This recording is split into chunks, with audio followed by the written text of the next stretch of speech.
Hello children, ఈరోజు మనం 18 టేబుల్తో division ఎలా చేయాలో చూద్దాం. ముందుగా మనం లెఫ్ట్ సైడ్ నుంచి స్టార్ట్ చేస్తాం. 18 2 డిజిట్స్ కదా, మనం 2 డిజిట్స్ తీసుకోవాలి.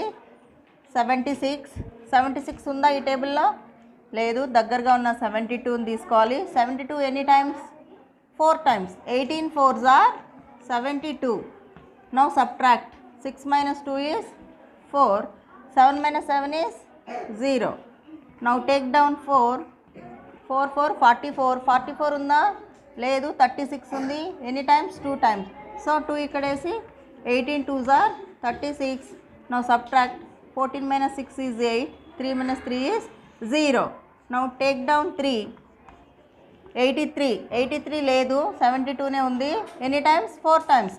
అగైన్ 4 ఇక్కడ రాసి ఇక్కడ 18 4s are 72. Subtraction. 3 minus 2 is 1. 8 minus 7 is 1. Now take down 2. 112 ఉందా?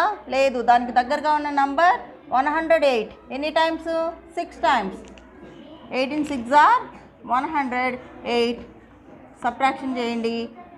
12లో 8 పోతే 4 is the remainder.